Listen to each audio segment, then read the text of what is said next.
রানী বিলকিস ইন্নাহু মিন সুলাইমান ওয়া ইন্নাহু বিসমিল্লাহির রহমানির রহিম এটা লিখেছিলেন।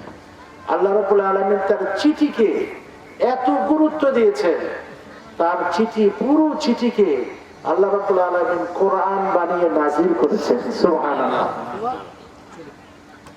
তাহলে সেই চিঠির গুরুত্বটা কত বেশি। আল্লাহ পাকের মেহেরবানি, আমার ছোট ভাইকে আমি এই কথাটাই বলবো, যারা আমরা মাহফিল সংশ্লিষ্ট যে ওলামায়ে কেরামরা যারা কাজ করেন, যারা আমরা কাজ করছি আলহামদুলিল্লাহ, কোন পোস্টারে, হ্যান্ডবিলে, কোন কাগজে বিসমিল্লাহির রহমানির রহিম লেখা থাকবে না। যেই কাগজ সংরক্ষিত হয় সেই কাগজে বিসমিল্লাহ লেখা যেতে পারে, লেখা ভালো। কিন্তু বাকি যে কাগজগুলো পড়ে যাবে, ফেলে দিব, একটা সময় সাপেক্ষতার পদক থাকে, এই কাগজগুলোতে আমরা বিসমিল্লাহ লিখবো না। মনে থাকবে তো ইনশাআল্লাহ? এই জন্য আল্লাহ রাব্বুল আলামিনের কাছে শুরুতে একটু ইস্তিগফার করে নেই, আল্লাহ আমরা ভুল করেছি, আল্লাহ তুমি আমাদেরকে মাফ করো। বলেন আমিন। আল্লাহ আমরা ভুল করেছি, আল্লাহ তুমি মাফ করে দাও।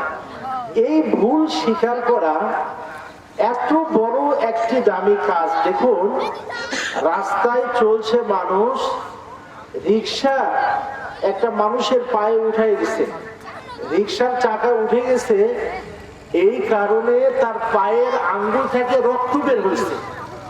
রিক্সা উঠে গেছে, রিক্সা উঠে যাওয়ার কারণে তার পায়ের আঙ্গুল ফেটে রক্ত বের হয়েছে। এখন ওই মানুষটি তার রক্ত দেখে বলল, ভাই আমার ভুল হয়েছে।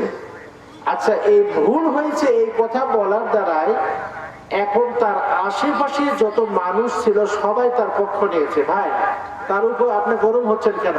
উনি তো ভুল স্বীকার করেছে, দেখুন তার পা থেকে রক্ত ঝরছে। এখন তার পক্ষ না নিয়ে যে ব্যক্তি রিক্সাটা উঠে দিয়েছে, রিক্সা চালকের উপরে সবাই তার পক্ষ এখন নিয়ে বললো যে ভাই আপনি ঠিক আছে, আপনি ভুল স্বীকার করেছেন, আপনি রাইট আছেন, আলহামদুলিল্লাহ। বান্দার যত গুনাহ আছে, গুনার সংখ্যাটা কত বেশি সেটার বিষয় নয়, বরং বান্দা যখন বলে আল্লাহ আমার ভুল হয়েছে, কি হয়েছে বলেন, আমরা সেই কথাটাই বলি আস্তাগফিরুল্লাহ। আমরা কি বলি বলেন? আস্তাগফিরুল্লাহ অর্থটা হলো সরি আল্লাহ, আল্লাহ আমি ভুল করেছি, আমাকে মাফ করে দাও। আমরা সরি বলি না, আল্লাহ আমার ভুল হয়েছে। ঠিক আল্লাহর কাছে যেন এইভাবে কথা বলা হচ্ছে, আস্তাগফিরুল্লাহ, আল্লাহ আমি ভুল করেছি, আমাকে মাফ করে দাও। সুবহানাল্লাহ বলবেন না? সুবহানাল্লাহ বলবেন না? এই যে আস্তাগফিরুল্লাহ বলা হলো, বান্দার ভুল ও মাফ, মাঝে যে গুনাহ হয়েছিল সেই গুনাহকেও আল্লাহ পাক নেকি দ্বারা পরিবর্তন করে দিবেন। সুবহানাল্লাহ। আল্লাহ রাব্বুল আলামিন যেন আমাদেরকে বেশি বেশি তওবা করার তৌফিক দান করেন। আমিন। আজকে